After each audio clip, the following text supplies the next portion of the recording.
Hi all, good morning. Welcome back to Manjula YouTube channel. ನಾನಿವತ್ತು ಮಾರ್ನಿಂಗಿಂದನೇ blog start ಮಾಡಿದ್ದೀನಿ. So ಇವತ್ತಿನ ತಿಂಡಿಗೆ ನಾನು ಅಕ್ಕಿ ರೊಟ್ಟಿ ಮಾಡ್ಕೊಳ್ತಾ ಇದ್ದೀನಿ. ಅಕ್ಕಿ ರೊಟ್ಟಿಗೆ ನಾನಿಲ್ಲಿ ಪನ್ನೀರ್, ಬ್ರಾಹ್ಮಿ ಎಲೆ ಅಂದರೆ ಒಂದಲಗ ಸೊಪ್ಪು ಅಂತ ಕರಿತೀವಿ, ಹಾಗೆ ಕರಿಬೇವು, ಮಿಂಟ್, ಕ್ಯಾರೆಟ್, ಸ್ವೀಟ್ ಪೊಟೆಟೊ, ಈರುಳ್ಳಿ ಮತ್ತು ಶುಂಠಿ, ಬೆಳ್ಳುಳ್ಳಿ, ಹಾಗೆ ಎಳ್ಳನ್ನ ತೊಗೊಂಡಿದ್ದೀನಿ. ಫಸ್ಟ್ ನಾನಿಲ್ಲಿ ಎಲ್ಲ ಕ್ಯಾರೆಟು ಮತ್ತು ಸ್ವೀಟ್ ಪೊಟೆಟೊನ ಮೇಲೆ ಎಲ್ಲ ಸಿಪ್ಪೆನ ತೆಗೆದು ತುರ್ಕೊಂಡಿಟ್ಕೊಂಡಿದ್ದೀನಿ. ಹಾಗೆ ಶುಂಠಿ ಬೆಳ್ಳುಳ್ಳಿ ಪೇಸ್ಟ್ ಮಾಡ್ಕೊಂಡಿದ್ದೀನಿ. ನೆಕ್ಸ್ಟ್ ನಾನಿಲ್ಲಿ ಈರುಳ್ಳಿ ಮತ್ತು ಸೊಪ್ಪಿತ್ತಲ್ಲ, ಕರಿಬೇವು, ಬ್ರಾಹ್ಮಿ ಎಲೆ ಮತ್ತು ಮಿಂಟನ್ನ ಸಣ್ಣದಾಗಿ ಚಾಪ್ ಮಾಡ್ಕೊಳ್ತಾ ಇದ್ದೀನಿ. ಯೂಶ್ವಲಿ ನಾನು ಅಕ್ಕಿ ರೊಟ್ಟಿ, ಪಡ್ಡು ಮತ್ತು ರಾಗಿ ರೊಟ್ಟಿ ಮಾಡಬೇಕಾದ್ರೆ ಎಲ್ಲ ಏನು ಮಾಡ್ತಿದ್ದೆ ಅಂದರೆ ನುಗ್ಗೆ ಸೊಪ್ಪು ಅಥವಾ ಮೆಂತ್ಯ ಸೊಪ್ಪನ್ನ ಯೂಸ್ ಮಾಡ್ತಾಯಿದ್ದೆ. ಮೆಂತ್ಯ ಸೊಪ್ಪು ಈಗಲೂ ಸಿಗುತ್ತೆ, ಯೂಸ್ ಮಾಡ್ಬೋದು. ಬಟ್ ಮನೆಯಲ್ಲಿ ಆಲ್ರೆಡಿ ಬ್ರಾಹ್ಮಿ ಎಲೆ ಇತ್ತು, ಸೊ ಕರಿಬೇವು ತುಂಬ ಇತ್ತು, ಅದಕ್ಕೋಸ್ಕರ ನಾನು ಇದನ್ನೇ ಹಾಕಿ ಮಾಡೋಣ ಅಂತ ಅಂದ್ಕೊಂಡೆ. ಬಟ್ ನುಗ್ಗೆ ಸೊಪ್ಪು ನಾವು ಆ್ಯಕ್ಚುಲಿ ಜುಲೈಯಿಂದ ಅಥವಾ ಜುಲೈ ಮಂತು ಮತ್ತು ಟಿಲ್ ಆಗಸ್ಟ್ ಮಿಡ್ವರೆಗೂ ತಿನ್ನಬಾರ್ದು ಅಂತ ಹೇಳ್ತಾರೆ. ನನಗೆ ಆ್ಯಕ್ಚುಲಿ ಇದನ್ನು ನಾವು ಹಳೆ ಮನೆಯಲ್ಲಿ ಒಂದು ಬಾಡಿಗೆಲಿದ್ವಿ, ಆ ಓನರ್ ಆಂಟಿ ಅವ್ರು ಹೇಳಿದರು. ಹಾಗೆ ನಾನು ಒಂದ್ಸಲಿ ಗೂಗಲ್ ಮಾಡೋಣ ಅಂತ ಮಾಡಿದೆ. ಆ್ಯಕ್ಚುಲಿ ಅದು ತಿನ್ನಬಾರ್ದಂತೆ. ಅದು ಯಾಕೆ ಅಂತ ರೀಸನ್ ಹೇಳಿದರು. ಬಟ್ ನನಗೆ ಏನೋ ಅಂಶ ಏನೋ ರಿಲೀಸ್ ಆಗುತ್ತೆ ಅಂತ ಬಂತು. ಸೊ ಅದಕ್ಕೋಸ್ಕರ ನಾನು ಜುಲೈ ಮತ್ತು ಆಗಸ್ಟ್ ಮಂತಲ್ಲಿ ಜಾಸ್ತಿ ನುಗ್ಗೆ ಸೊಪ್ಪನ್ನ ಯೂಸ್ ಮಾಡಲ್ಲ.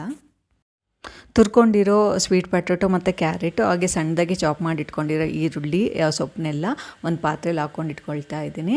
ಹಾಗೆ ನಾನು ಶುಂಠಿ ಬೆಳ್ಳುಳ್ಳಿ ಪೇಸ್ಟ್ನ ಯೂಶ್ವಲಿ ನಾನು ಯಾವಾಗ ಬೇಕೋ ಆವಾಗ ಸಣ್ಣದಾಗಿ ಕಟ್ ಮಾಡಿ ಹಾಕ್ಕೊಂಡ್ಬಿಡ್ತೀನಿ ಅಷ್ಟೇ. ಪೇಸ್ಟ್ ಥರ ಏನೂ ಮಾಡ್ಕೊಳ್ಳಲ್ಲ.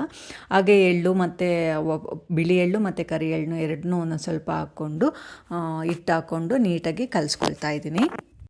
ಮೊದಲೆಲ್ಲ ಈ ಹೌಸ್ ವೈಫ್ ಅಂತನೆಲ್ಲ ಎಲ್ಲ ಹೆಣ್ಮಕ್ಳಿಗೂ ಅಷ್ಟೇ, ಮಕ್ಕಳಿದ್ರು ಅಂತೂ ಆ ಮನೆಯಲ್ಲಿ ಏನಪ್ಪ ತಿಂಡಿ ಮಾಡೋದು ಇವರಿಗೆ, ವೆರೈಟಿಯಾಗಿ ಏನು ಮಾಡಿ ಕಳಿಸೋದು ಬಾಕ್ಸಿಗೆ ಅವ್ರು ತಿನ್ನೋಕ್ಕೆ ಅಂತ ಯೋಚನೆ ಇದ್ದೇ ಇರುತ್ತೆ. ಸೊ ಈಗ ಯೂಟ್ಯೂಬ್ ಓಪನ್ ಮಾಡಿದರೆ ಸಾಕು, ಒಂದಲ್ಲ 100 ವೆರೈಟಿ ಆಫ್ ತಿಂಡಿಗಳಾಗಿರ್ಬೋದು, ಸಾಂಬಾರಾಗಿರ್ಬೋದು, ಅಷ್ಟು ವೆರೈಟೀಸ್ ಆಫ್ ರೆಸಿಪೀಸ್ ಕಾಣಿಸುತ್ತೆ. ಸೊ ನಮಗೆ ಲಿಟ್ರಲಿ ಹೇಳ್ಬೇಕಂದ್ರೆ ತುಂಬಾ ಹೆಲ್ಪ್ಫುಲ್ ಆಗಿದೆ ಯೂಟ್ಯೂಬ್ ನಮಗೆ. ನಾನು ಡೇಯಲ್ಲಿ ಯಾವ್ದು ಮಿಸ್ ಮಾಡ್ತೀನೋ ಇಲ್ಲೋ, ನನ್ನ ಡೈಲಿ ರುಟೀನ್ ಸ್ವಲ್ಪ ಇರುತ್ತೆ. ಸೊ ಈ ಥರ ಅಂದರೆ ಡ್ರೈ ಫ್ರೂಟ್ಸ್ ಆಗಿರ್ಬೋದು, ಸೊ ಆ ಥರ ತಿನ್ನಬೇಕು ಅಂತ ಇರುತ್ತಲ್ಲ, ಅದನ್ನು ಮಾತ್ರ ನಾನು ಮಿಸ್ ಮಾಡಲ್ಲ. ಸೊ ಹಾಗೆ ಅದರಲ್ಲಿ ಇದು ಒಂದು ಕೂಡ ಹಾಟ್ ವಾಟರ್ಗೆ ಲೆಮನ್ ಹಾಕ್ಕೊಂಡು ಕುಡಿಯೋದು, ಅದು ತುಂಬಾ ಹೆಲ್ಪ್ಫುಲ್ಲು ನಮಗೆ. ಆ್ಯಕ್ಚುಲಿ ಡೇ ಫುಲ್ ಎನರ್ಜಿ ಕೊಡುತ್ತೆ ಅದು. ಹಾಗೆ ಅಕ್ಕಿ ರೊಟ್ಟಿಗೆ ಚಟ್ನಿಗೆಲ್ಲ ರೆಡಿ ಮಾಡ್ಕೊಳ್ತಾ ಇದ್ದೆ. ಕಾಯಿ ಚಟ್ನಿ ಮಾಡ್ಕೊಳ್ತಾ ಇದ್ದೀನಿ. ಕಾಯಿ ಚಟ್ನಿ, ಶೇಂಗಾ ಚಟ್ನಿ, ಕಡಲೆ ಚಟ್ನಿ ಅಂತ ಅಂತಾರೆ. ಸೊ ಅದರಲ್ಲಿ ನಾನು ಕಾಯಿ ಚಟ್ನಿ ಮಾಡ್ಕೊಳ್ತಾ ಇದ್ದೀನಿ. ಮೂರನ್ನು ಸ್ವಲ್ಪ ಹಾಕ್ಕೊಳ್ತೀನಿ ಅಷ್ಟೇ. ಹಾಗೆ ನೆಕ್ಸ್ಟ್ ಇಲ್ಲಿ ನಾನು ಅಕ್ಕಿ ರೊಟ್ಟಿ ತಡ್ಕೊಳ್ತಾ ಇದ್ದೀನಿ.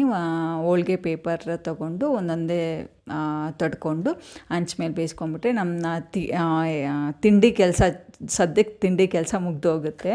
ಸೊ ಅವನು ಸ್ಕೂಲಿಗೆ ಹೋದ್ಮೇಲೆ ಎಲ್ಲ ಮನೆ ಕೆಲಸ ಎಲ್ಲ ಮುಗಿಸ್ಕೊಂಡು ನೆಕ್ಸ್ಟ್ ಅಡುಗೆ ಎಲ್ಲ ಸ್ಟಾರ್ಟ್ ಮಾಡ್ಕೋಬೇಕು. ಈ ಅಕ್ಕಿ ರೊಟ್ಟಿ ಮಾಡಬೇಕಾದ್ರೆ ನಾನು ಅಕ್ಕಿ ರೊಟ್ಟಿ ಮಾಡೋಣ ಅಂತ ಅಂದ್ಕೊಂಡು ಸ್ಟಾರ್ಟ್ ಮಾಡಿದಾಗ ಏನಾಗಿತ್ತು ಅಂದರೆ ಫುಲ್ ಹೋಗ್ಬಿಟ್ಟಿತ್ತು. ಸೊ ನಾದ್ಕೊಂಡಿರೋದು ಸರಿಯಾಗಿರಲಿಲ್ವೋ ಏನೋ ನನಗೆ ಗೊತ್ತಿಲ್ಲ. ಸೊ ಒಟ್ಟಲ್ಲಿ ಹೇಗಾಗಿತ್ತು ಅಂದರೆ ಹಂಚ ಮೇಲೆ ಹಾಕಿದ್ದೆ, ಸೊ ತೆಗಿಯೋಕ್ಕೆ ಬರ್ತಿರ್ಲಿಲ್ಲ. ಸೊ ಒಂದು ಅಕ್ಕಿ ರೊಟ್ಟಿ ಏನಾಗಿತ್ತು ಅಂದರೆ ಎಷ್ಟು ಪೀಸಸ್ ಆಗಿತ್ತು ಅಂದರೆ 10 ಪೀಸಸ್ ಆಗಿಬಿಟ್ಟಿತ್ತು. ಸೊ ನಾನು ಅಕ್ಕಿ ರೊಟ್ಟಿ ಮಾಡಿದಾಗಲೆಲ್ಲ ಅದೇ ನೆನಪಾಗುತ್ತೆ. ಸೊ ಯಾವ ಥರ ಇದ್ವಿ, ಸೊ ಎಷ್ಟು ಚೇಂಜಸ್ ಆಗಿರುತ್ತೆ ನಮ್ಮ ಲೈಫಲ್ಲಿ ಅಂತ. ಹಾಗೆ ಯೂಟ್ಯೂಬು ಕೂಡ ಅಂದರೆ ಈಗ ಕೆಲಸಕ್ಕೆ ಅಂತ ಹೊರಗಡೆ ಬಂದು ರೂಮ್ ಮಾಡಿಕೊಂಡು ಮನೆ ಮಾಡ್ಕೊಂಡಿರ್ತಾರೆ. ಹಾಗೆ ನನಗೆ ಆಗಲಿ ಮದುವೆ ಸ್ಟಾರ್ಟಿಂಗ್ ನನಗೆ ಏನೂ ಅಡುಗೆನೇ ಬರ್ತಾ ಇರಲಿಲ್ಲ. ಸೊ ಒಂದೊಂದೇ ಲೈಕ್ ಈ ಕಲಿತು ವೆರೈಟೀಸ್ ಆಫ್ ಅಡುಗೆ ಮಾಡೋದು ಕಲಿತೆ. ಹಾಗೆ ಬ್ಯಾಚುಲರ್ಸ್ ಇರ್ತಾರೆ, ಅದು ಹುಡುಗ ಆಗಿರ್ಬೋದು ಹುಡುಗಿ ಆಗಿರ್ಬೋದು, ಸಿಂಪಲ್ ರೆಸಿಪೀಸ್ನ ಯೂಟ್ಯೂಬಿಂದ ಕಲಿತು ಲೈಫ್ ಲೀಡ್ ನಮಗೆ ಊಟಕ್ಕೆ ತಿಂಡಿಗೆ ನಾವು ಮ್ಯಾನೇಜ್ ಮಾಡ್ಕೋಬೋದು ಅನ್ನೋ ಮಟ್ಟಕ್ಕೆ ಇರ್ತಾರೆ. ಸೊ ಅದು ತುಂಬಾ ಯೂಸ್ಫುಲ್ ಆಗಿದೆ ಅಂತಲೇ ಹೇಳ್ತೀನಿ ಈ ಯೂಟ್ಯೂಬು. ನಾನು ಬೆಳಿಗ್ಗೆ ತಿಂಡಿ ಅಂತೂ ಒಂದೊತ್ತಿಗೆ ಅಷ್ಟೇ ಮಾಡ್ಕೊಳ್ತೀನಿ. ಅಂದರೆ ಈಗ ನಾವು 3 ಇದ್ದೀವಿ ಅಂದರೆ 7 to 8 ಅಕ್ಕಿ ರೊಟ್ಟಿ ಮಾಡಿಕೊಂಡ್ರೆ ಸಾಕು. ಹಾಗೆ ಬೆಳಗ್ಗೆ ಎಲ್ಲ ತಿಂಡಿದೆಲ್ಲ ಆದಮೇಲೆ ನನ್ನ ಮಗ ಸ್ಕೂಲಿಗೆಲ್ಲ ಹೋದ್ಮೇಲೆ ಪಾತ್ರೆ ಎಲ್ಲ ತೊಳ್ಕೊಂಬಿಟ್ರೆ ಒಂದು ಸ್ವಲ್ಪ ಒಂದೊಂದೇ ಅಂದರೆ ಕಡಿಮೆ ಪಾತ್ರೆ ಇದ್ದಾಗಲೇ ತೊಳ್ಕೊಂಬಿಟ್ರೆ ಚೆನ್ನಾಗಿರುತ್ತೆ. ಹಾಗೆ ನಿನ್ನೆ ಮಿಕ್ಕಿದ್ದು ಒಂದು ಸ್ವಲ್ಪ ಅನ್ನ ಇತ್ತು, ಅದನ್ನು ವೇಸ್ಟ್ ಮಾಡೋದು ಬೇಡ ಅಂತ ನಿನ್ನೆ ರಾತ್ರಿಯೇ ಒಂದು ಸ್ವಲ್ಪ ಮೊಸರು ಹಾಕಿ ನೀರು ಹಾಕಿ ಇಟ್ಟಿದ್ದೆ. ಸೊ ಬೆಳಗ್ಗೆ ಅದಕ್ಕೆ ಒಂದು ಸ್ವಲ್ಪ ಸಣ್ಣದಾಗಿ ಈರುಳ್ಳಿ ಹೆಚ್ಕೊಂಡು ಉಪ್ಪಿನಕಾಯಿ ಹಾಕ್ಕೊಂಡು ತಿಂದೆ. ಇನ್ನೇನು ಬೆಳಗ್ಗೆ ಬ್ರೇಕ್ಫಾಸ್ಟ್ ಮಾಡಿದ್ದು ಇನ್ನೇನು ಮಧ್ಯಾಹ್ನಕ್ಕೆ ತಿಂತೀನಿ ಅಷ್ಟೇ. ಸೊ ಆಲ್ಮೋಸ್ಟ್ ಅದು ಅನ್ನ ತಿಂದ್ರೇ ಸಾಕಾಗೋಗುತ್ತೆ. ಹಾಗೆ ಒಂದೆರಡು ದಿನಕ್ಕೆ ಅಂತ ತರಕಾರಿ ಮತ್ತು ಸೊಪ್ಪು ಬೇಕಿತ್ತು. ಸೊ ಅಲ್ಲಿ ತರಕಾರಿ ತೊಗೊಂಬರ್ಬೇಕಾದ್ರೆ ಕರಿಬೇವು ನೋಡಿದೆ, ತುಂಬಾ ಚೆನ್ನಾಗಿತ್ತು. ಅಂದರೆ ಎಳೆಯಾಗಿತ್ತು, ಅಂದರೆ ಒಣಗೋಗಿರೋದಾಗಲಿ ಏನೂ ಇರಲಿಲ್ಲ. ಸೊ ಅದಕ್ಕೆ ಒಂದು ಸ್ವಲ್ಪ ಬಲ್ಕಾಗೆ ತೊಗೊಂಬಂದ್ಬಿಟ್ಟೆ. ಸೊ ತೊಗೊಂಬಂದ್ಬಿಟ್ರೆ ಅದೇನು ತಿಂಗಳಿಟ್ಟು ಏನೂ ತೊಂದರೆ ಇಲ್ಲ, ಆರಾಮಾಗೆ ಸ್ಟೋರ್ ಮಾಡ್ಕೊಂಡು ಇಟ್ಕೋಬೋದು ಫ್ರಿಡ್ಜಲ್ಲಿ. ಸೊ ಹಾಗೆ ಜಾಸ್ತಿ ಇದ್ದರೆ ಏನಾಗುತ್ತೆ ಅಂದರೆ ನಾನು ಒಂದು ಸ್ವಲ್ಪ ಅಕ್ಕಿ ರೊಟ್ಟಿ ಅದೆಲ್ಲ ಮಾಡಿದಾಗಲೂ ಹಾಕ್ಬಿಡ್ತೀನಿ. ಹಾಗೆ ಸ್ವಲ್ಪ ತರಕಾರಿನ 1 ಅವರು ಉಪ್ಪು ಮತ್ತು ಸೋಡಾ ಪುಡಿ ಹಾಕಿ ನೀರಲ್ಲಿ ಹಾಕಿ ನೆನೆ ಇಟ್ಟಿದ್ದೆ.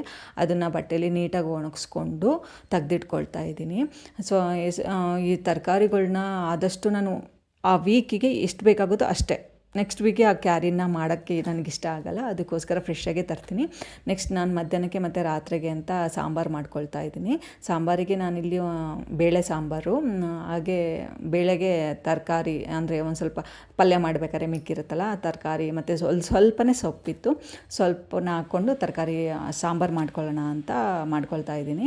ನಾನು ಯೂಶ್ವಲಿ ತೊಗರಿಬೇಳೆ ಜೊತೆ ಒಂದು ಸ್ವಲ್ಪ ಹೆಸರು ಬೇಳೆನೂ ಹಾಕ್ಕೊಳ್ತೀನಿ, ಒಳ್ಳೇದಲ್ವಾ. ಸೊ ಬೇಳೆಗಳಂದರೆ ಬಾಡಿಗೆ ತುಂಬಾ ಪ್ರೋಟೀನ್ಸ್ ಕೊಡುತ್ತೆ. ಅದಕ್ಕೋಸ್ಕರ ಒಂದು ಸ್ವಲ್ಪ ಒಂದು ಟೇಬಲ್ ಸ್ಪೂನಷ್ಟು ಹೆಸರು ಬೇಳೆ ಹಾಕ್ಕೊಳ್ತೀನಿ. ಹಾಗೆ ಸ್ಟೀಮಿಗೆ ಅಂತ ಎಗ್ಗು, ಆಮೇಲೆ ಸ್ವೀಟ್ ಪೊಟ್ಯಾಟೊ ಮತ್ತು ಸ್ವೀಟ್ ಕಾರ್ನ ಇಟ್ಕೊಳ್ತಾ ಇದ್ದೀನಿ.